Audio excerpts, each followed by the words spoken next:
बिस्मिल्लाहिर्रहमानिर्रहीम। अबवाबुल आज़ानी, अज़ान से मुताल्लिक़ कुछ बाब आएंगे। अज़ान के आगाज़ का बयान।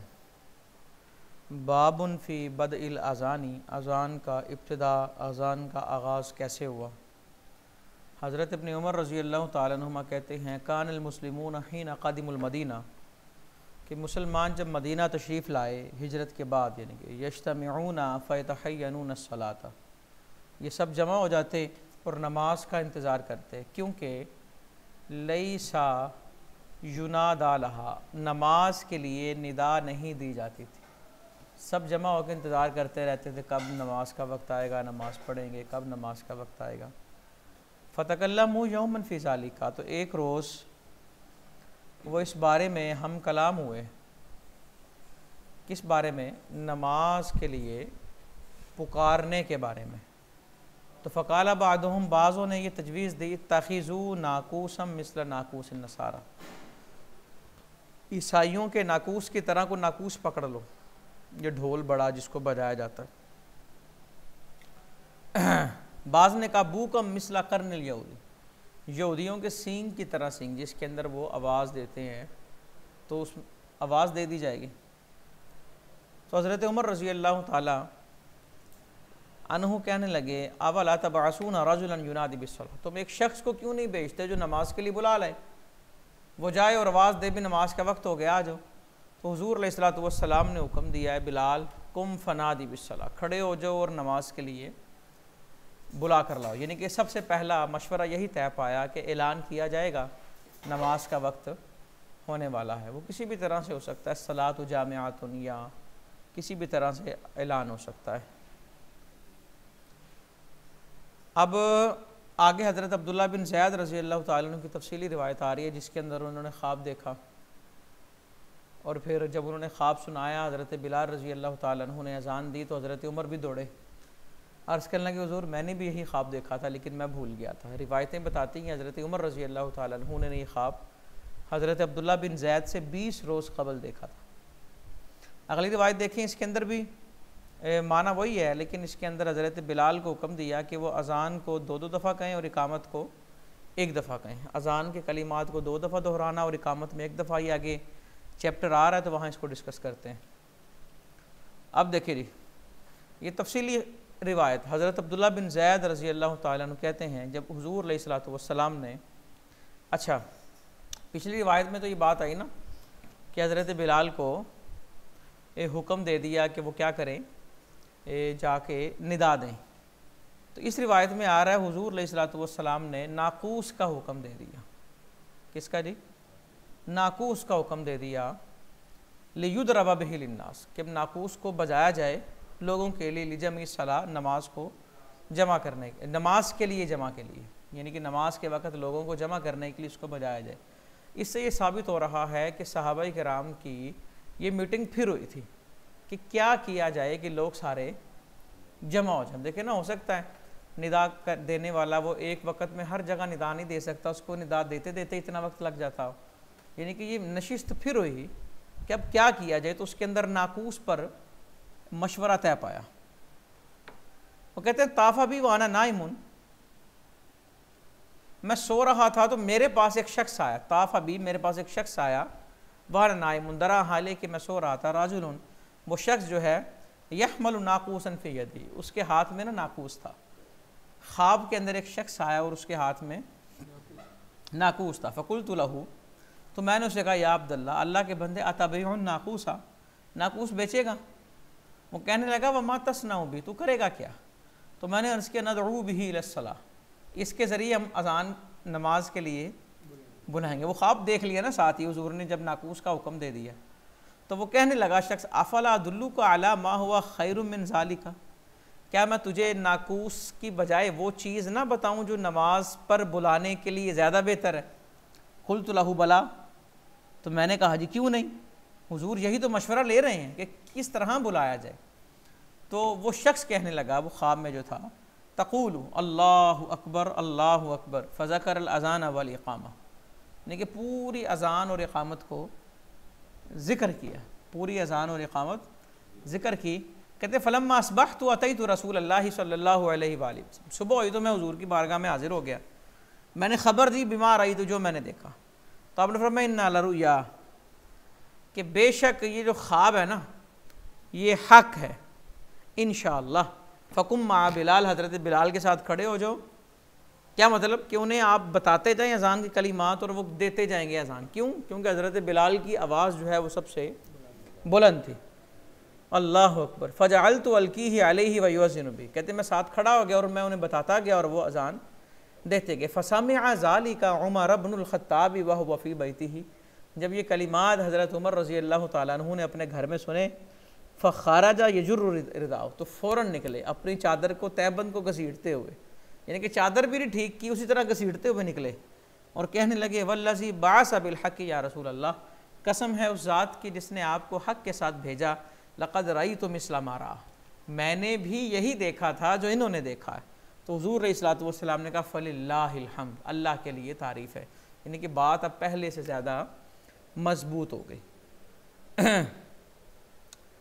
बाब माजाफ़ी तरजीह, अज़ान के अंदर तरजीह का बयान। और आगे चैप्टर आ रहा है बाब माजाफ़ी आदम तरजीह, अज़ान के अंदर तरजीह के अदम का बयान। तरजीह का मतलब होता है यानी कि दोबारा उनको दोहराना कलिमात को, लेकिन पहले से बुलंद आवाज़ के साथ। अहनाफ के यहाँ अज़ान के अंदर तरजीह नहीं है, अहनाफ के, बल्कि इमाम अहमद बिन हम्बल का भी यही मौक़िफ़ है, तरजीह नहीं है। दीगर इमाम कहते हैं तरजीह है। उनकी मुस्तदल ये रिवायत हज़रत अबू महज़ूरा वाली, और हमारा जो इस्तदलाल है वो आगे जो रिवायतें आ रही हैं कि उनके अंदर सराहत के साथ मौजूद है कि अज़ान के अंदर तरजीह। और ये हज़रत अबू महज़ूरा जो है ना, एक रोज़ ये बच्चे थे अभी, हज़रत बिलाल हबशी रज़ी अल्लाह तआला अन्हु अज़ान दे रहे हैं, सफ़र के अंदर थे हुज़ूर, तो हज़रत बिलाल की नकल उतारने लग गया अबू महज़ूरा। इनकी आवाज़ बड़ी शानदार थी, तो हुज़ूर अलैहिस्सलातु वस्सलाम ने इनके सर पर दस्ते शफ़क़त रखा, तो इनके दिल में इस्लाम घर कर गया और इन्हें हुज़ूर अलैहिस्सलातु वस्सलाम ने कहा भी तू भी अज़ान दिया कर। और इन्हें जब अज़ान की तलक़ीन दी तो इन्हें कहा कि तुम तरजीह भी करो। ये सिर्फ़ इनकी ख़ुसूसियत, ये सिर्फ़, और हम ये मसला जान चुके हैं कि जो मसला, जो चीज़ अपने मौरिद में ख़ास हो उसको आगे मुतअद्दी नहीं किया जाता, फिर उस पर क़यास है नहीं। ये हज़रत अबू महज़ूरा का ख़ासा है। वो देखें हज़रत अबू महज़ूरा कहते हैं अल्लमनी रसूलुल्लाह सल्लल्लाहु अलैहि वसल्लम अज़ान, अज़ान सिखाई। अब ये अज़ान सारी आ गई, अल्लाहु अकबर अल्लाहु अकबर अल्लाहु अकबर अल्लाहु अकबर, अशहदु अल्ला इलाहा इल्लल्लाह अशहदु अल्ला इलाहा इल्लल्लाह अशहदु अन्ना मुहम्मदुर रसूलुल्लाह अशहदु अन्ना मुहम्मदुर रसूलुल्लाह, सुम्मा यऊदु फयक़ूल, फिर आपने दोहराया अशहदु अल्ला इलाहा इल्लल्लाह अशहदु अल्ला इलाहा। तरजीह सिर्फ शहादतैन के अंदर होती है, ज़हन में रखना, जिनका मौक़िफ़ है ना अज़ान में तरजीह होगी वो सिर्फ ये शहादतैन के अंदर। और फिर अशहदु अन्ना मुहम्मदुर रसूलुल्लाह अशहदु अन्ना मुहम्मदुर रसूलुल्लाह, फिर अगली अज़ान को जारी रखा, हय्या अलस सलाह हय्या अलस सलाह हय्या अलल फलाह हय्या अलल फलाह, अल्लाहु अकबर ला इलाहा इल्लल्लाह। ये वो अज़ान है जिसमें तरजीह है, यानी कि जब शहादतैन को दो दफ़ा पढ़ लिया जाए फिर दोबारा शहादतैन को दोहराया जाए, तो अब इसमें आवाज़ जो है वो थोड़ी सी, यानी कि तरजीह, ये दोहराया जा रहा है शहादतैन। ये सिर्फ हज़रत अबू महज़ूरा का ख़ासा है। और इन्हीं से रिवायत है कि नबी अकरम सल्लल्लाहु अलैहि वसल्लम ने इन्हें अज़ान के 19 कलिमात सिखाए। वैसे अज़ान के अंदर 15 कलिमात हैं, इकामत के अंदर 17 है, और क्योंकि उसके अंदर क़द क़ामतिस सलाह का इजाफ़ा है अहनाफ के यहाँ, जबकि दीगर हज़रात वो कहते हैं कि इकामत के अंदर कलिमात जो हैं वो एक एक दफ़ा हैं। और अज़ान के अंदर 15 कलिमात है, लेकिन चूँकि इसके अंदर तरजीह हो गई, वो 4 जुमले दोबारा ऐड हो गए, तो इसलिए 19 कलिमात ये बने। और इकामत के 17 कलिमात वही, यानी कि ये इकामत वाली बात अहनाफ का मुस्तदल भी है कि इकामत को 2 दफ़ा कहा जाता है तो 17 कलिमात बनते हैं ना, और क़द क़ामतिस सलाह भी 2 दफ़ा होंगे तो 15 और 2 17 होंगे। बाब माजाफ़ी आदम तरजीह, तरजीह नहीं है। हज़रत उमर इब्न ख़त्ताब कहते हैं आका अलैहिस्सलातु वस्सलाम ने फरमाया इज़ा क़ाल मुअज़्ज़िनु, जब मौज़िन के, अब ये अज़ान के जवाब की बात हो रही है। अब इसके अंदर हुज़ूर अलैहिस्सलातु वस्सलाम बता रहे हैं कि जब मौज़िन ये कहे, इसके अंदर मौज़िन की तरजीह का ज़िक्र नहीं है। अगर अज़ान में तरजीह होती है तो यहाँ पर भी उसका ज़िक्र होता, तो वो सिर्फ हज़रत अबू महज़ूरा रज़ी अल्लाह तआला अन्हु का ख़ासा है कि अल्लाहु अकबर जब कहे तो तुम भी क्या कहो, अल्लाहु अकबर अल्लाहु अकबर। जब वह अशहदु अल्ला इलाहा इल्लल्लाह कहे तो क़ाल अशहदु अल्ला इलाहा इल्लल्लाह, ठीक है, नहीं कि फिर तुम में से अशहदु अल्ला इलाहा इल्लल्लाह उसके जवाब में कहे। अशहदु अन्ना मुहम्मद रसूलुल्लाह के जवाब में क्या कहे? अशहदु अन्ना मुहम्मद रसूलुल्लाह। फिर हय्या अलस सलाह के जवाब में क्या कहे? ला हौला वला कुव्वता इल्ला बिल्लाह। फिर हय्या अल फलाह के जवाब में तुम में से कहे ला हौला वला कुव्वता इल्ला बिल्लाह। फिर जब वो अल्लाहु अकबर कहे तो तुम भी अल्लाहु अकबर कहो। फिर ला इलाहा इल्लल्लाह कहे तो तुम भी ला इलाहा इल्लल्लाह कहो। मिन क़ल्बिही, यानी कि जिसने ये कहा तुम में से दाखिल जन्नत व जन्नत में दाखिल हो गए। यानी कि मौज़िन जब ये कलिमात दोहराए और तुम भी उसके जवाब में यही कलिमात दोहराओ सिद्क़ के दिल से, तो जन्नत के अंदर दाखिला होगा। और फ़जर की अज़ान के अंदर ये जो मसनून है अस्सलातु खैरुम मिनन नौम, इसके जवाब में सदक़ता व बररता, और आगे एक लफ्ज़ हो रहा है वो मेरे जहन से स्किप हो गया अभी, चलिए जहन में आता तो बता देता हूँ कि ये जुमले कहे जाएंगे सदक़ता व बररता, कि तूने सच कहा और तूने नेकी की। अगली रिवायत, ये इसका मफ़हूम वही जो पीछे गुजर गया, ये हज़रत अब्दुल्ला बिन ज़ैद वाली ही रिवायत है, और इसके अंदर ये इजाफ़ा है फ़इन्नहु अंदा सौतम मिनका, कि हज़रत बिलाल जो हैं ये आवाज़ में सबसे ज़्यादा आवाज़ रखते हैं। बाबुन फिर इफ़रादिल इकामा, इकामत को इकामत में कलिमात को एक एक दफ़ा दोहराना, और आगे साथ ही बाब आ रहा है कि इकामत के अंदर कलिमात को दो दो दफ़ा दोहराना। अहनाफ कहते हैं कि इकामत के अंदर कलिमात को दो दफ़ा ही दोहराया जाएगा, इल्ला ये कि वक्त अगर तंग हो तो तंगी वक्त की वजह से कलिमात को एक एक दफ़ा दोहराया जा सकता है, लेकिन मामूल जो है वो यही है कि इकामत के कलिमात को दो मरतबा दोहराया जाएगा। हज़रत अनस इब्न मालिक कहते हैं आका अलैहिस्सलातु वस्सलाम ने बल्कि उमिरा बिलाल, हज़रत बिलाल को हुक्म दिया गया, हुक्म हुज़ूर नहीं दिया, अन युशफ़िअल अज़ान व यूतिरल इकामा, कि अज़ान में तशफ़ी करें, इकामत में वितर करें। तशफ़ी का मतलब क्या? डबल डबल, और इकामत के अंदर वितर का मतलब सिंगल सिंगल। और आगे रिवायत भी यही कि अज़ान और इकामत दी जाती थी दो दो दफ़ा, लेकिन जो क़द क़ामत अज़ान दो दफ़ा दी जाती और इकामत एक दफ़ा दी जाती, और क़द क़ामत इस्सलाह जो है इसको दो दफ़ा ही दोहराया जाता, क्योंकि ये जुमला जो ये कहते हैं कि इकामत में कलिमात सिंगल हैं लेकिन क़द क़ामत इस्सलाह डबल है, वो ये कहते हैं कि ये जुमला जो है चूँकि अज़ान में नहीं था इस्तेमाल होता, इसलिए इसको दोबारा दो दफ़ा ही दोहराया जाता था।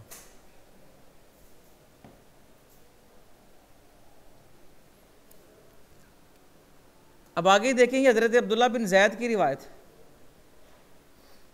इसके अंदर है कि जब मुझे अज़ान सिखाई ख्वाब में, फ़ज़करल अज़ान बितरबीअ तकबीरी बिग़ैरि तरजीह, अज़ान में तरबी थी, तरजीह नहीं थी।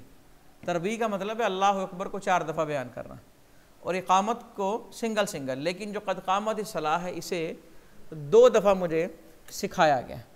अब देखें बाबुन फ़ी तस्नियतिल इकामा, इकामत को 2 दफ़ा दोहराने का बयान। अब देखें इसके अंदर हज़रत अब्दुल्ला बिन ज़ैद का ही ख्वाब है, और अहनाफ इन रिवायतों को तरजीह देते हैं। वो कहते हैं,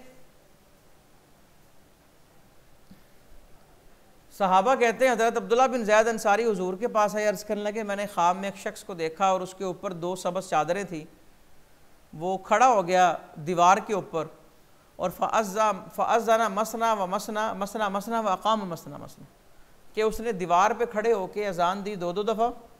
क्या मतलब 2 दफ़ा अज़ान देने का मतलब क्या? कि अज़ान के अंदर उसने कलिमात को 2 दफ़ा दोहराया, और वह अक़ाम मसना मसना, और जब इकामत कही तो उसके अंदर भी कलिमात को डबल किया। और आगे भी देखें हज़रत अब्दुल्ला बिन ज़ैद ही की से मंसूब ये रिवायत है, और उन्होंने हज़रत बिलाल को जब अज़ान सिखाई तो हज़रत बिलाल ने फ़अज़्ज़ना मसना मसना व अक़ाम मसना मसना, समझ आई कि इकामत के अंदर भी कलिमात को 2 दफ़ा ही दोहराया जाएगा।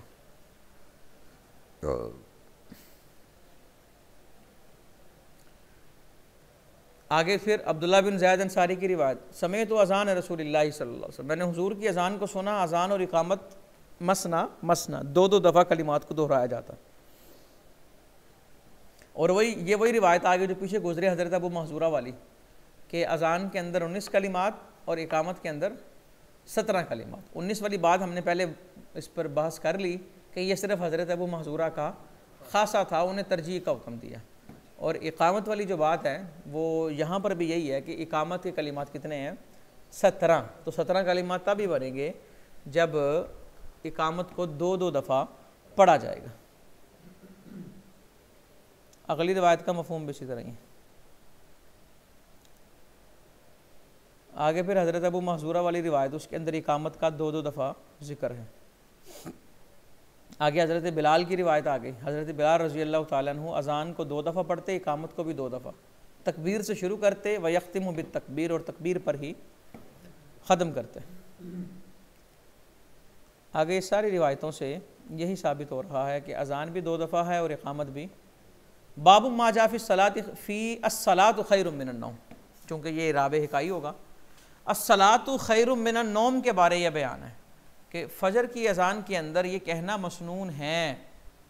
हज़रत अनस रज़ी अल्लाह तआला अन्हु कहते हैं सुन्नत ये है कि मौज़िन जब फ़जर की अज़ान में हय्या अलस्सलाह और हय्या अलल फ़लाह कहे तो फिर क़ाला, फिर कहे अस्सलातु खैरुम मिनन नौम, फिर वो ये कहे कि नमाज जो है वो नींद से बेहतर है। असदक़ता व बररता व बिल खैरि नतक़ता, ये इसके जवाब में कहा जाता है। और अगली रिवायत में भी यही है, लेकिन बस ये है कि अस्सलातु खैरुम मिनन नौम मर्रतैन, ये 2 दफ़े, यानी कि फ़जर की अज़ान के जो कलिमात हैं ये 17 हो जाएंगे।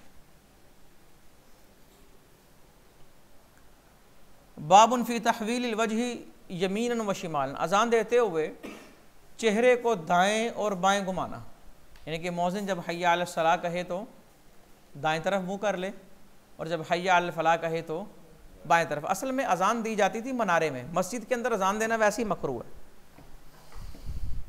मस्जिद के अंदर अज़ान देना मकरूह है। अज़ान दी जाती थी मनारे के ऊपर, मकसद क्या होता था? पैगाम ज़्यादा से ज़्यादा लोगों तक पहुँचे। अब वो फ़नाई मस्जिद के अंदर वो स्पीकर वगैरह कमरे बने होते हैं, तो लिहाजा वो मस्जिद का बाहर ही होता है जहाँ अज़ान दे दी जाती है।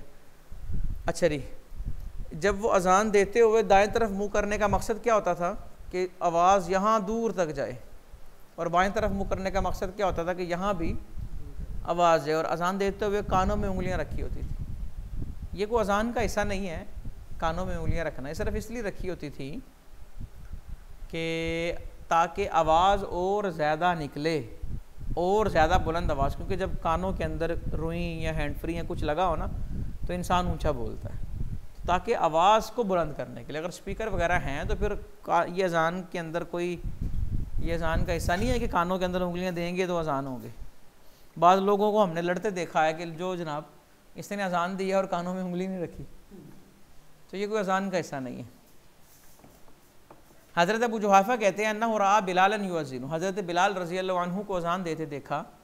फ़जअल्तु अतत्तबिउ फ़ाहु हाहुना व हाहुना बिल अज़ान, कहते मैं उनकी जैसे जैसे वो करते मैं भी वैसे वैसे करता, मुंह कभी इधर फेर लेते और मुंह कभी इधर फेर लेते अज़ान के साथ, तो मैं भी मुंह इधर फेर लेता और मुंह उधर फेर लेता।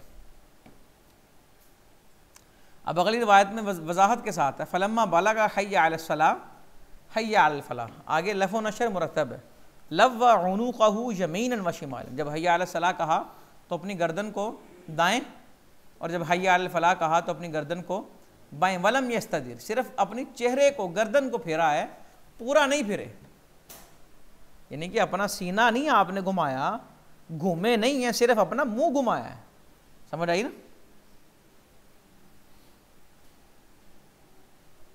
और अगली रिवायत में देखिए हज़रत बिलाल रज़ी अल्लाह तआला अन्हु की इसबाहु फ़ी उज़नैहि, उंगलियां जो हैं वो उनके कानों में होती है, और उंगलियों को कानों में रखने का गरज जो है वो मैंने आपको बता दी। ऐसी रिवायतें भी मिलेंगी कि उंगलियों को कानों में रखे बगैर भी अज़ानें दी जाती रही हैं।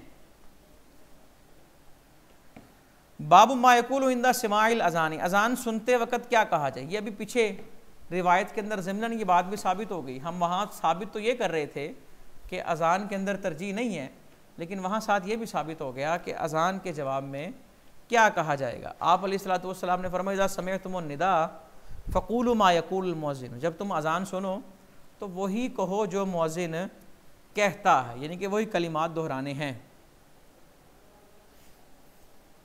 और अगली रिवायत के अंदर फिर वही वजाहत के साथ मौजूद है कि दोहराना वही है जो मुअज़्ज़िन ने कहा, लेकिन हय्या अला सलाह के जवाब में ला हौला वला कुव्वता इल्ला बिल्लाहिल अलिय्यिल अज़ीम, और हय्या अल फलाह के जवाब में भी ये हौकला पढ़ा जाएगा। इसको हौकला कहते हैं, ला हौला वला कुव्वता इल्ला बिल्लाहिल अलिय्यिल अज़ीम को हौकला कहते हैं। जिस तरह तकबीर कहते हैं अल्लाहु अकबर को, अच्छा जी, तस्मिया कहते हैं, बिस्मिल्लाह को तअव्वुज़ कहते हैं, ये नाम है ना, इस तरह इसका नाम हौकला। और जिसने सिद्क़ के दिल से जवाब दिया वो जन्नत में दाखिल होगा। और अगली रिवायत देखें, हुजूर अलैहिस्सलातु वस्सलाम ने फरमाया, अब्दुल्लाह बिन अमर बिन आस कहते हैं, उन्होंने हुजूर को फरमाते सुना, इज़ा समिअतुमुल मुअज़्ज़िन फ़क़ूलू मिस्ला मा यक़ूल, ये वही बात हो गई, सुम्मा सल्लु अलैया, फिर अज़ान के बाद मुझ पर दरूद भेजो, अज़ान के बाद मुझ पर दरूद भेजो, फ़इन्नहु मन सल्ला अलैया सलातन सल्लल्लाहु अलैहि बिहा अशर, क्योंकि जिसने मुझ पर दरूद भेजा अल्लाह उस पर 10 दरूद भेजता है।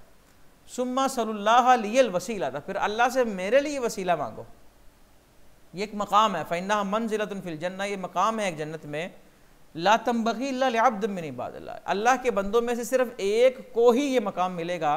व अर्जु अन अकून आना हुआ, और मुझे उम्मीद है कि वो मैं हूँ। फ़मन सअलल्लाह लियल वसीला, जिसने अल्लाह से मेरे लिए वसीला मांगा, हल्लत लहू शफ़ाअ, तो मेरी शफ़ाअत उसके लिए साबित हो गई। अज़ान के बाद क्या पढ़े जी? अज़ान के बाद की दुआ, अल्लाहुम्मा रब्बा हाज़िहि दाअवति ताम्मा वस्सलातिल क़ाइमा आति मुहम्मदनिल वसीला वल फ़दीला वबअसहु मक़ामम महमूदन अल्लज़ी वअदता, तो जिसने ये दुआ पढ़ी, हल्लत लहू शफ़ाअती यौमल, अब ये रिवायत बता रही है, पीछे तो आया ना अर्जू उम्मीद के लफ्ज़, इस रिवायत में यकीन है कि हुजूर अलैहिस्सलातु वस्सलाम को ही मकाम वसीला अता होगा, तभी तो ये कहा जा रहा है ना कि ए अल्लाह तो इन्हें मकाम वसीला पर फाइज फरमा। अज़ान फ़जर तुलुए फ़जर से पहले दी जा सकती है कि नहीं? नहीं दी जा सकती। अइम्मा सलासा और इमाम अबू यूसुफ कहते हैं दी जा सकती है। इमाम मोहम्मद और इमाम अबू हनीफ़ा ये कहते हैं अज़ान नहीं दी जा। असल में मसला ये है, हुजूर अलैहिस्सलातु वस्सलाम के दौर में 2 अज़ानें होती थी, एक अज़ान हज़रत बिलाल देते थे और एक अज़ान हज़रत अब्दुल्लाह इब्ने उम्मे मक्तूम देते थे। हुजूर अलैहिस्सलातु वस्सलाम ने फरमाया कि हज़रत बिलाल की अज़ान तुम्हें धोखे में ना डाले, खाते पीते रहो जब तक अब्दुल्लाह इब्ने उम्मे मक्तूम अज़ान ना दे। तो इससे अइम्मा सलासा और इमाम अबू यूसुफ कहते हैं कि अज़ान फ़जर क़ब्ल फ़जर जायज़ है। अहनाफ कहते हैं इमाम अबू हनीफ़ा और इमाम मोहम्मद के जायज़ नहीं। अगर जायज़ नहीं है, अहनाफ कहते हैं हुजूर अलैहिस्सलातु वस्सलाम के दौर में वो अज़ान जो क़ब्ल फ़जर थी उस पर इक्तिफ़ा नहीं किया गया, वो काफ़ी नहीं थी तो अब्दुल्लाह इब्ने उम्मे मक्तूम अज़ान देते थे ना, अगर वो काफ़ी होती तो वो क्यों अज़ान देते थे? समझ आई बात। और हज़रत बिलाल रज़ी अल्लाह ताला अन्हु ये फ़जर की अज़ान नहीं देते थे, ये अज़ान देते थे लोगों को बेदार करने के लिए, और ये सिर्फ वाक़या रमज़ान में होता था, क्योंकि अहादीस बता रही हैं कि खाने पीने से ना रुको बिलाल की अज़ान सुन के जब तक कि अब्दुल्लाह इब्ने उम्मे मक्तूम अज़ान ना दें। समझ आई। तो ये कब होता था? सिर्फ रमज़ान में होता था, और ये अज़ान फ़जर की अज़ान नहीं होती थी। कुछ ने यहाँ से इस्तेलाल किया कि ये तहज्जुद की अज़ान थी, और वो कहते हैं कि नफल के लिए अज़ान देना जायज़ है, और आज भी ऐसा गिरोह है जो तहज्जुद की अज़ानें देता है। तो अहनाफ ये कहते हैं कि मामला यूँ, ये अज़ान जो है ये सिर्फ लोगों को बेदार करने के लिए होती थी, नफल नमाज के लिए। हाँ, बेदार होके कोई नफल पढ़ना चाहे तो पढ़ ले, वो एक अलग बात है, लेकिन ये अज़ान नफलों के लिए नहीं थी। समझ आ गई। और सिर्फ रमज़ान में ऐसा होता था। अच्छा, अब एक चीज़ और, कुछ रिवायतों में मिलेगा कि हज़रत बिलाल की अज़ान क़ब्ल फ़जर होती थी और हज़रत अब्दुल्लाह इब्ने उम्मे मक्तूम की अज़ान बाद फ़जर होती थी। और कुछ रिवायतों में इसका अक्स है कि हज़रत अब्दुल्लाह इब्ने उम्मे मक्तूम क़ब्ल फ़जर अज़ान देते थे और हज़रत बिलाल बाद फ़जर अज़ान देते थे। तो दोनों में तत्वीक ये है कि हज़रत बिलाल पहले फ़जर की अज़ान फ़जर के वक्त में देते थे, लेकिन फिर इनकी बिनाई कुछ कम हो गई। ऐसी रिवायतें हमें मिलती हैं, हुजूर अलैहिस्सलातु वस्सलाम ने फरमाया उनकी बिनाई कम हो गई है, तो ड्यूटियाँ तब्दील कर दी। तो ड्यूटियाँ, अब्दुल्लाह इब्ने उम्मे मक्तूम नबीना थे, ये जो इनकी वालदा की कुनियत है ना उम्मे मक्तूम, नबीना की माँ, मक्तूम कहते हैं नबीना को। तो हज़रत अब्दुल्लाह नबी ना थे, ये अजान तब ही देते थे जब इनको कोई कहता था भी दिन चढ़ गया या फजर तुलू हो चुकी है, अब अजान दे लो। तो बाद में ड्यूटी यहाँ तब्दील हो गई। देखें जी आगे रिवायतें देखिए। हज़रत इब्न उमर रज़ी अल्लाह तआला अन्हुमा कहते हैं रसूलुल्लाह सल्लल्लाहु अलैहि वसल्लम ने फरमाया कि हज़रत बिलाल रात की अजान देते हैं, यानी कि रात को देते हैं फजर से पहले। फ़कुलू वशरबू हत्ता युनादी इब्न उम्मे मक्तूम, तुम खाते पीते रहो हत्ता कि इब्न उम्मे मक्तूम अजान दें। और अगली रिवायत में भी यही है, ला यमना अन्ना ए अहदकुम अजान बिलाल मिन सूर, हज़रत बिलाल की अजान तुम्हें सहरी से ना रोके, क्योंकि वो निदा देते हैं रात को। अच्छा क्यों देते हैं, ये हदीस बता रही है। हुजूर ने फरमाया ये अजान क्यों देते हैं, लियरजिअ काइमकुम वलियबनि नाइमकुम वलियुनब्बि, सॉरी यबनी नहीं वलियुनब्बिह नाइमकुम, कि ये जो तुम में से क़याम में हैं उन्हें वहाँ से लौटाएं। क्या मतलब कि नफल नफल छोड़ो और सहरी का वक़्त हो गया, यानी कि ये अजान नफलों के लिए नहीं थी, नफलों से उनको बताने के लिए भी नफल छोड़ो और सहरी खा लो। और वलियुनब्बिह नाइमकुम, जो सोए हुए उन्हें बेदार करने के लिए होती थी। समझ आई?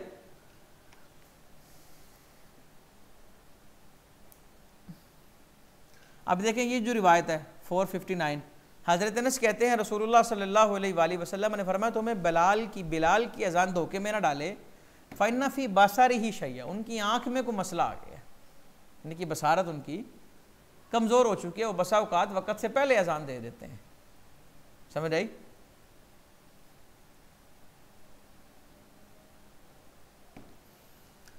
हज़रत शैबान कहते हैं मैंने सहरी खा ली, सुम्मा अतैतुल मस्जिद, मस्जिद में आया, फस्तनत्तु इला हुजरत नबी सल्लल्लाहु अलैहि वसल्लम, मैं हुजूर के ना हुजरे के साथ बैठ गया, तो फ़राइतु यतसहरु, नज़र पड़ गई हुजूर खाना खा रहे थे सहरी का।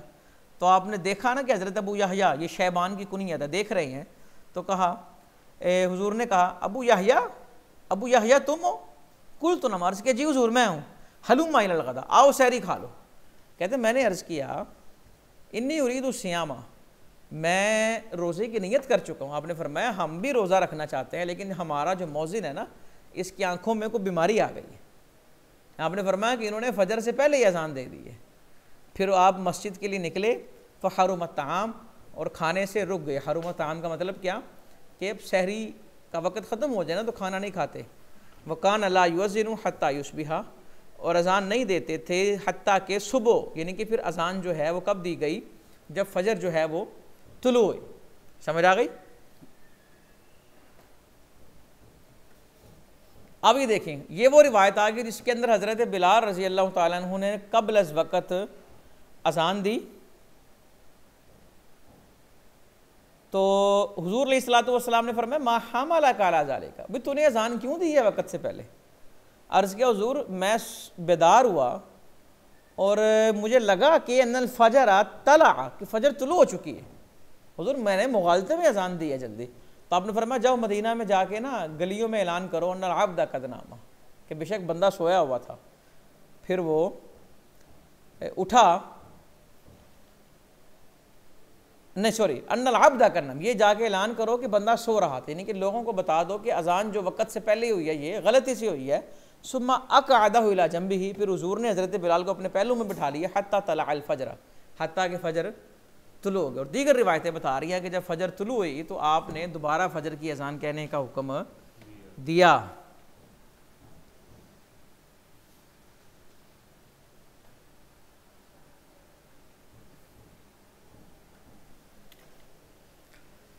बनी नजार की एक औरत कहती हैं कि मेरा जो घर है ना वो मस्जिद के पास जितने घर थे उनमें सबसे बुलंद था।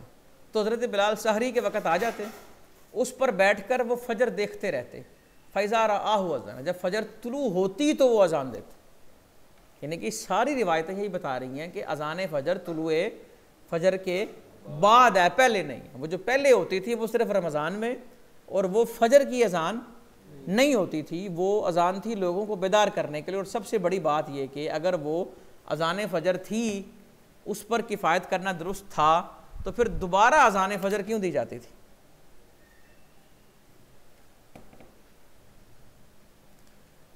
अब देखिए इमाम निम्बे का तबसरा देखें, सबत बिहाज़िल अखबार अन्ना सलात अल फजरी ए ला युअज़्ज़नु लहा इल्ला बअद दुखूल वक्तिहा, कि फ़जर की अजान उसके वक़्त के दाखिल होने के बाद ही दी जाएगी। और हज़रत बिलाल की जो अज़ान तुलुए फजर से पहले थी फ़इन्नमा काना फ़ी रमज़ान, ये कब थी? सिर्फ रमज़ान में। और आगे चलते देखें वमा फ़ी गैरि रमज़ान, और जो गैर रमज़ान में हज़रत बिलाल ने फ़जर से पहले अज़ान दी वो तो ख़ता थी। और ख़ता क्या थी? वो समझे ये कि फ़जर तुलू हो गई। मुसाफिर की अज़ान, सफ़र के अंदर भी अज़ान भी दी जाएगी और इक़ामत भी कही जाएगी। दो शख्स हुज़ूर के पास आए, जुरीदान सफ़र, सफ़र का इरादा था। तो आपने फरमाया इज़ा अंतुमा खरजतुमा, जब तुम दोनों निकलो, फ़अज़्ज़िना सुम्मा अकीमा सुम्मा सुम्मल यउम्मुकुमा अकबरुकुमा, तो तुम अज़ान भी कहो इकामत भी कहो, तुम्हें तुम्हारी इमामत वो कराए जो तुम में से बड़ा। ये बड़ा किस एतबार से? इल्म के एतबार से। समझिए, अगर इल्म में दोनों बराबर हैं फिर उम्र का एतबार है। बाबू माजाफ़ी जवाज़ तर्किल अज़ान लिमन सल्ला फ़ी बैती, एक शख्स घर में नमाज़ पढ़ रहा है और महल्ले में अज़ान हो चुकी है, अगर वो घर में अज़ान नहीं देता तब भी दुरुस्त है। वो कोई ये नहीं कि ये कोई फ़र्ज़ नहीं है, अगर बग़ैर अज़ान के नमाज भी पढ़ लिया तब भी दुरुस्त है। लेकिन बेहतर यही है कि अज़ान दी जाए और इक़ामत कही जाए और नमाज पढ़ी जाए।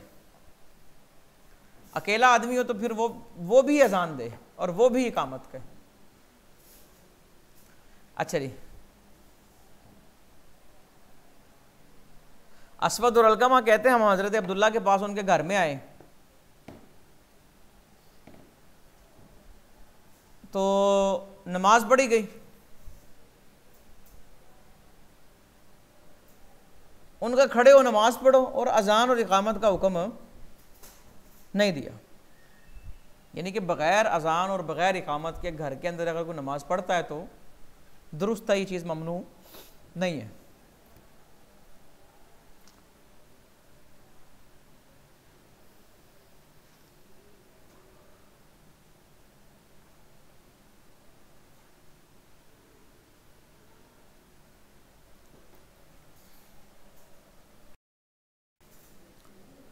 बाबू इस्तिक़बाल किबला, किबले का इस्तिक़बाल करना। कुरान की दो आयतें हैं। एक आयत कहती है फ़वल्लू वुजूहकुम शतरल मस्जिदिल हराम, और एक आयत है फ़इन्नमा तुवल्लू फ़सम्मा वजहुल्लाह। फ़वल्लू वुजूहकुम से पता लगता है कि इस्तिक़बाल किबला ज़रूरी है।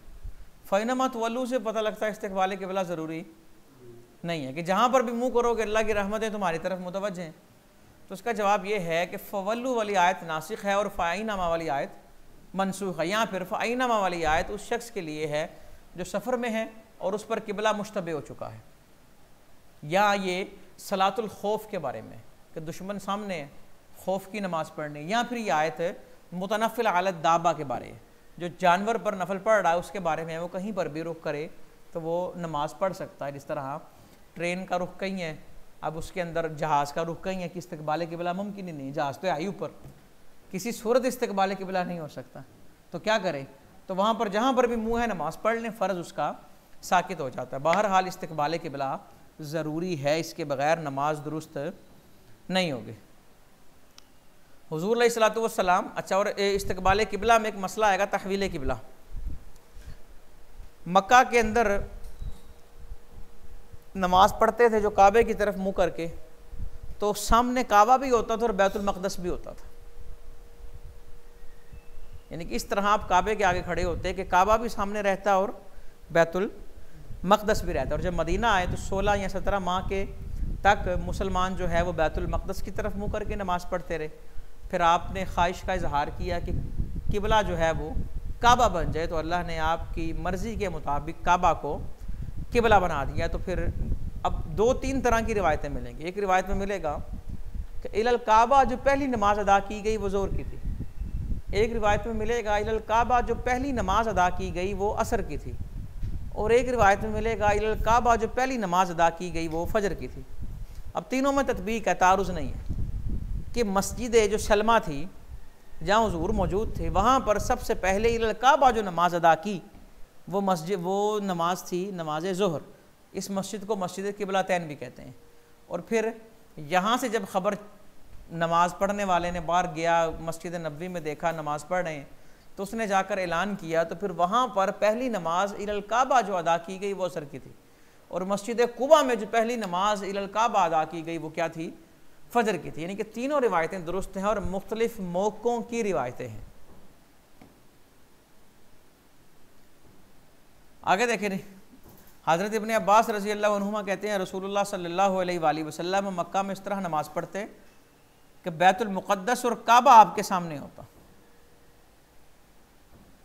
हज़रत अब्दुल्ला बिन उमर कहते हैं बैन अन्नास बिक़ुबा फ़ी सलाति सुबह इज़ जाअहुम आतिन, कि सुबह की नमाज़ पढ़ रहे थे, मस्जिद कुबा में एक आने वाला आया और कहने लगा कि बेशक रसूलुल्लाह सल्लल्लाहु अलैहि वसल्लम पर कुरान नाजिल हुआ रात को, और उन्हें हुक्म दिया गया कि यस्तक़बिल काबा, कि वो काबे की तरफ मुतवज्जे हों। फ़स्तक़बिलूहा, तो तुम भी काबे की तरफ मुतवज्जे हो। जो वो कानत वजूहुहुम मिल शाम, और उनका मुँह शाम की तरफ था। फ़स्तदारू इलल काबा, और वो सारे काबे की तरफ घूम गए, दौरान नमाज ही घूम गए। तो इसमें सुबह की नमाज का जिक्र है। तो ये मैंने सारी वजाहत आपको बता दी। अब अगली बात देखें हज़रत बरा वाली, इसके अंदर है कि पहली नमाज जो काबे की तरफ अदा की गई ना वो सलातुल असर है। वो कौन सी है जी? असर की नमाज है। तो इसकी वजाहत भी मैंने आपको बता दी कि इसका माना क्या है, और जहाँ ज़ोहर की बात आई वो भी आपको बता दिया कि उसका माना क्या है। आगे देखें, हज़रत अबू हुरैरा कहते हैं आका अलैहिस्सलातु वस्सलाम ने फरमाया फ़इज़ा क़ुम्त इलस्सलाति फ़स्बिग़िल वुज़ू सुम्मा इस्तक़बिल क़िबलत फ़कब्बिर, जब नमाज के लिए खड़े हो तो वुज़ू अच्छी तरह करो। यानी कि नमाज की पहली शर्त वुज़ू है, फिर इस्तक़बाल क़िबला है, फ़कब्बिर फिर तकबीर तहरीमा। वुज़ू करो अच्छी तरह, तहारत हासिल करो, क़िबले की तरफ मुँह करो और तकबीर कह के नमाज को अंदर शामिल हो जाओ। अब आगे सलातुल खौफ के अंदर आया कि सल्लू रिजालन क़ियामन अला अक़दामिहिम व रुकबानन मुस्तक़बिलल काबा क़िबलती व गैर मुस्तक़बिलिहा। मुस्तक यानी कि किबले की तरफ रुख है या किबले की तरफ रुख नहीं है। तो खौफ के अंदर चलते हुए, बैठते हुए, खड़े हुए, सवार होकर किसी भी तरह से नमाज पढ़ी जा सकती है।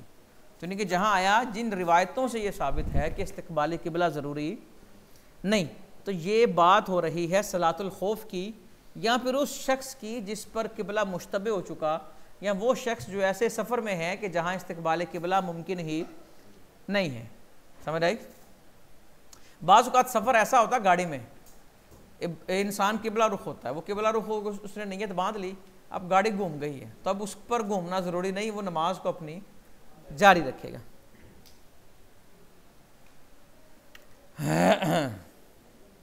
और अगली रिवायत देख लें, हुज़ूर अलैहिस्सलातु वस्सलाम अपनी सवारी पर जहाँ पर भी रुख होता नमाज पढ़ लेते, वितर भी पढ़ लेते, वितर भी पढ़ लेते, नमाज भी पढ़ लेते, लेकिन ला युसल्ली अलैहिल मकतूबा, फ़र्ज़ नमाज अदा नहीं करते थे। ये यहाँ से फिर वो लोग इस्तेलाल करते हैं जिनके नज़दीक वितर नफल हैं, वाजिब नहीं है। अहनाफ इसकी तौजीह करते हैं, और जब वितरों वाला चैप्टर आएगा वहाँ इसको तफसील से हम बयान करेंगे।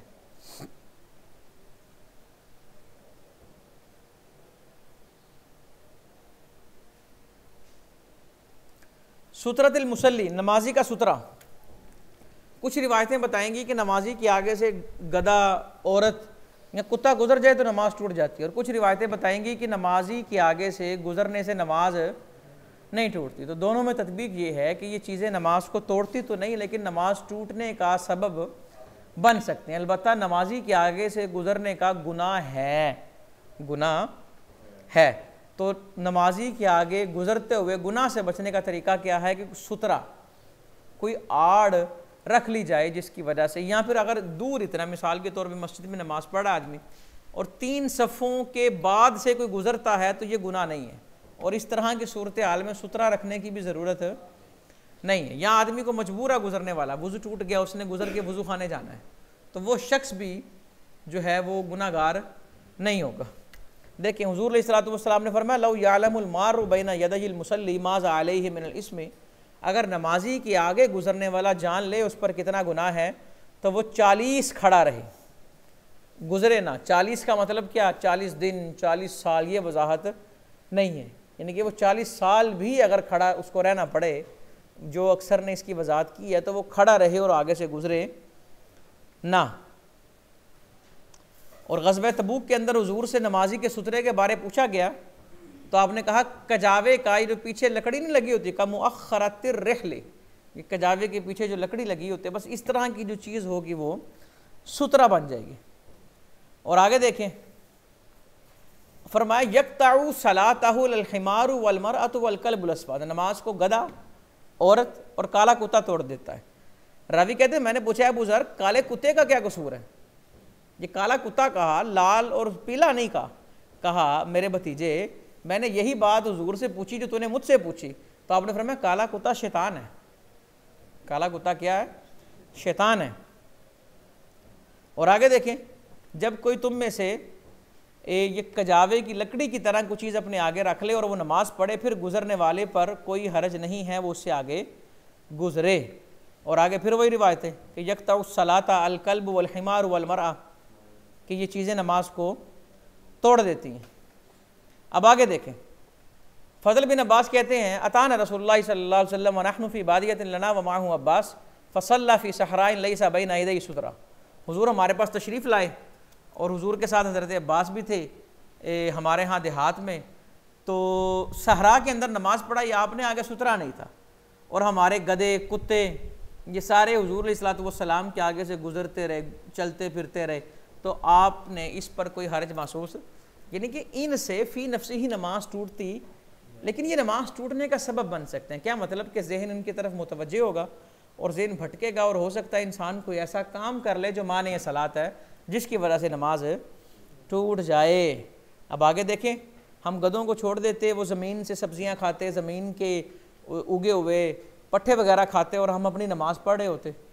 तो पूछा क्या आपके आगे कोई अनजा होता? अनजा कहते हैं नेज़े को, यानी कि कोई सुतरा होता था? कहा नहीं, सुतरा नहीं था होता। अब देखें, रावी कहते हैं मैंने पूछा या रसूल अल्लाह सल्लल्लाहु अलैहि वसल्लम, एक एक गधे जो हैं वो नमाज को तोड़ देते हैं। आपने फरमाया ला यक़तउ सलात शै, नमाज को कोई चीज़ नहीं तोड़ती,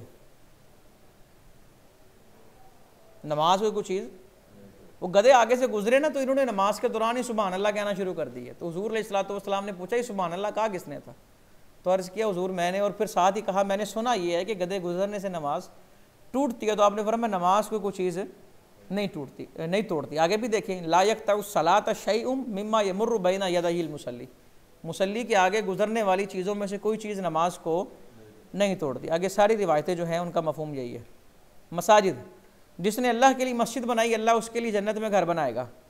आदमी की नमाज मस्जिद में जमात के साथ उसके घर में नमाज पढ़ने से 25 गुना ज़्यादा अफजल है। 25 कुछ रिवायतों में है 27 गुना। तो 25 और 27 ये तो तजाद है, तारुज़ है। तो बात ज़हन में रखें, कायदा ये है ज़िक्र अदद मा सिवा की नफ़ी नहीं करता। ज़िक्र अदद मा सिवा की, जब दो रिवायतों में दो तरह की गिनती का जिक्र आए तो उनमें तारुज़ नहीं होता। हाँ, खुलूस पे डिपेंड, अगर खुलूस 25 वाला है तो 25 का अजर मिलेगा, खुलूस 27 वाला है तो 27 का अजर मिलेगा, और खुलूस अगर इससे ज़्यादा है तो इससे ज़्यादा अजर मिलेगा। और कभी कभी अदद बयान करने का मकसद एक्यूरेट फिगर बयान करना नहीं होता, यानी कि एग्जैक्ट वो चीज़ बयान करना नहीं होता, बल्कि कसरत बयान करना मकसूद होती है कि घर में नमाज़ पढ़ने की बजाय मस्जिद में बाजमात नमाज़ पढ़ने से कई गुना ज़्यादा सवाब मिलेगा। उसे 25 कह के कभी बयान कर दे और कभी उसे 27 कह के बयान कर दी। जिस तरह हम कहते हैं ना बसा औकात कि 20 दफ़ा ये हुआ है या 20 मरतबा मैंने ये चीज़ देखी है। और एक शख्स नमाज इस रिवायत के अंदर है, यानी कि नमाजी की फजीलत कि जब वो घर से निकलता है तो कदम उठाता है, अल्लाह उसका दर्जा बुलंद करता है, गुनाह मिटा देता है। और जब तक वो नमाज़ पढ़ता है फरिश्ते मस्जिद में रहता है तो फरिश्ते उस पर रहमत करते हैं और कहते हैं अल्लाहुम्मा सल्ली अलैहि अल्लाहुम्मा अरहमहु। और जब तक आदमी नमाज के इंतज़ार में रहता है वो नमाज में ही रहता है। हुज़ूर अलैहिस्सलातु वस्सलाम ने फरमाया अहब्बुल बिलादी इलल्लाहि मसाजिदुहा व अबग़दुल बिलादी अस्वाक़ुहा, सबसे बेहतरीन जगहें अल्लाह के यहाँ मस्जिदें हैं और सबसे बुरी जगह अल्लाह के यहाँ बाज़ार हैं। हुजूर की मस्जिद में नमाज़ पढ़ना दीगर मस्जिदों में नमाज़ पढ़ने से 1000 गुना ज़्यादा बेहतर है सिवाय मस्जिद हराम के। अल्लाह अकबर। आप अलैहिस्सलातु वस्सलाम ने फरमाया मुझ पर मेरी उम्मत के अजर पेश किए गए, हत्ता कि वो कूड़ा जिसे आदमी मस्जिद से निकालता है उस पर भी अजर है, वो तिनका वो ज़र्रा जिसे उठा दे उस पर भी अजर है। और वो लोग जो मस्जिद को गंदा कर देते हैं उन पर फिर विज़र भी तो होगा ना। अल-बुज़ाक़ु फ़िल मस्जिद ख़तिया, मस्जिद में थूकना गुनाह है। व कफ़ारतुहा दफ़नुहा, और उसका कफ़ारा क्या है, उसे दफन कर दिया जाए। यानी कि मट्टी की मस्जिद है और वहाँ पर अगर किसी ने थूक दिया तो मट्टी नीचे वाली ऊपर कर दे और ऊपर वाली नीचे कर दे। जिसने मुनतिना बदबूदार दरख्त से कुछ खाया, फला यक़रबन्ना मस्जिदना, वो हमारी मस्जिदों में ना आए, क्योंकि फ़रिश्ते भी उसी चीज़ से अज़ियत महसूस करते हैं जिससे इंसान अज़ियत महसूस करते हैं। ये बदबूदार दरख्त क्या है जी? प्याज, लहसुन वगैरह, ये हलाल चीज़ें हैं, ये खाकर मस्जिद में आना जायज़ नहीं है। इसी तरह सिगरेट वगैरह पीकर भी मस्जिद में आना जायज़ नहीं है। और वो लोग, उन पे हैरत नहीं जो इत्काफ़ में बैठ के मस्जिद में सिगरेट पीने का मसला पूछते हैं। जब तुम देखो किसी शख्स को मैं यबीउ औ यब्ताउ, जो मस्जिद में ख़रीद रहा है या बेच रहा है, तो उसे कहो ला अरबहल्लाहु तिजारतक, अल्लाह तुम्हारी तिजारत को बेसूद करे, उसमें नफ़ा जो है वो उठा ले। कुछ सहाबा के घरों के दरवाजे मस्जिद में खुलते थे तो आपने फरमाया इनको मस्जिद से हटाओ। फिर हुजूर तशरीफ़ लाए और किसी ने दरवाजे को तब्दील नहीं किया, इस उम्मीद पर कि हो सकता है कोई रुखसत नाजिल हो जाए। तो आप बाहर आए और आपने कहा इन घरों के दरवाज़ों को पलटो, क्योंकि मस्जिद हाइज़ा और जुम्बे के लिए हलाल नहीं है। मस्जिद में दाखिल हो तो दाखिल होते वक्त क्या कहे? अल्लाह मफ्तह ली बाब रहमत। जब निकले तो कहे अल्लाह मैनी असलुका मिन फ़ज़लिका। जो मस्जिद में दाखिल हो वो 2 रकअतें अदा करे, ये तहियतुल मस्जिद इसे कहते हैं। अज़ान के बाद जो शख्स मस्जिद से निकला उसने हुज़ूर अलैहिस्सलातु वस्सलाम की नाफरमानी की। बामरे मजबूरी, अगर कोई शदीद मजबूरी है तो आदमी अज़ान के बाद मस्जिद से निकल सकता है। यानी कि मस्जिद में वो शख्स था जिसने कहीं और जाके नमाज़ पढ़ानी है, तो वो ऐसा शख्स जो है या मजबूर जो है वो निकल सकता है। मस्जिदों की तरफ औरतों का निकलना, हुज़ूर अलैहिस्सलातु वस्सलाम के दौर में मस्जिद के अंदर ख़वातीन आती, आपने फरमाया अगर तुम्हारी औरतें रात को मस्जिद में आना चाहें फ़अज़नु लहुन्ना, तो उन्हें रोको ना, उन्हें इजाज़त दो। अल्लाह की बंदियों को मस्जिद में आने से ना रोको। और साथ फरमाया कि अल्लाह की बंदियाँ जब मस्जिद में आएँ तो वो निकलें खुशबू के बग़ैर, खुशबू लगा कर ना आए। लेकिन हुज़ूर अलैहिस्सलातु वस्सलाम के पर्दा कर जाने के बाद इसको रोक दिया गया। हज़रत उमर रज़ी अल्लाह तआला अन्हु ने इस पर पाबंदी लगाई। और अभी वो रिवायत आती है हज़रत आयशा रज़ी अल्लाह तआला अन्हा वाली, किधर है 304, हाँ, वो कहते हैं अगर हुज़ूर अलैहिस्सलातु वस्सलाम इसको मुलाहजा करते जो आज औरतों ने इजादात कर ली हैं, लमनअहुन्नल मस्जिदा, तो आप इन्हें मस्जिदों से रोक देते, जिस तरह के बनी इसराइल की औरतों को रोक दिया गया था, तो इस तरह इन्हें भी रोक दिया जाता। और हुज़ूर अलैहिस्सलातु वस्सलाम ने खुद इरशाद फरमाया कि जो औरत बखूर की धुनी लेकर आए तो वो हमारे साथ इशा के अंदर शामिल ना हो। यानी कि औरत खुशबू लगा के आएगी तो वो मस्जिद में शामिल नहीं। अब अल-मुख्तसर ये कि मस्जिद अगर ऐसी है कि ख़वातीन वहाँ जाएँ, उनके लिए बिल्कुल अलहदा सेपरेट, उस पर मर्दों की ना नज़र पड़ती है ना गुज़रगाह है, और वहाँ उनके लिए अलहदा से इंतज़ाम मौजूद है, तो ख़वातीन वहाँ जा सकती हैं, उन्हें इजाज़त है। लें जी।